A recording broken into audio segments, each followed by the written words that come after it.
All right, when it comes to blocking, there's two ways to block.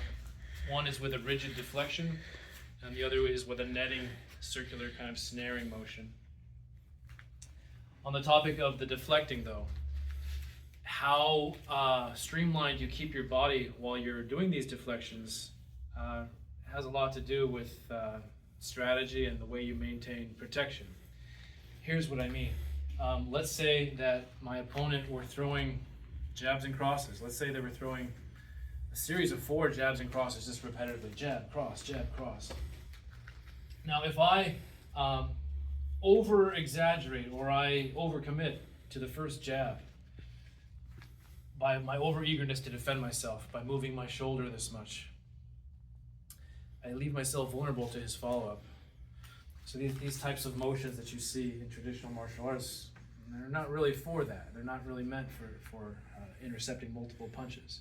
Instead of using the shoulder joint to hinge this way, keep the arm up and use the waist to turn the whole body, like a boat. As if this were the prow of the ship and this were the stern of the ship. Your body was one fused unit.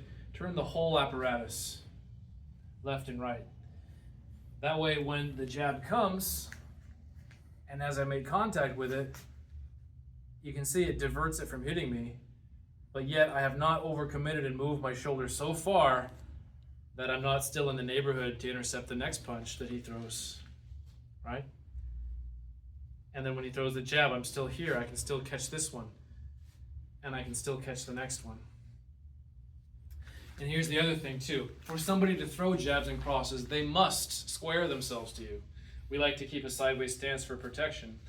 But if you want to use the right leg, or if you want to use the right hand, you have to be at least a little bit square. So you can't be sideways and throw attacks without rotating. So when you do rotate, you necessarily expose yourself. The thing is, a leg always has a longer range than punches do. So as he expends himself with jab, cross, and I maintain this position, I'm still sideways. This sideways sets me up for a side kick that is so much longer and penetrates so much further than his jab, cross does. So here's the drill. He throws jab, cross. You're going to keep this position. I call it the Weathervane position.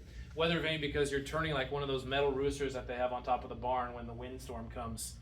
And you can see the whole rooster turning at once. You're a flat metal panel.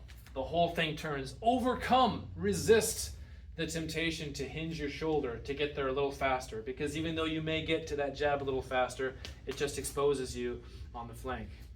Keep yourself absolutely sideways. Use your waist, not your shoulder. He throws me 4, 1, 2, 3, 4. I move my head back and fit the side kick on the underneath as they overcommit, just like cavalry running upon spears.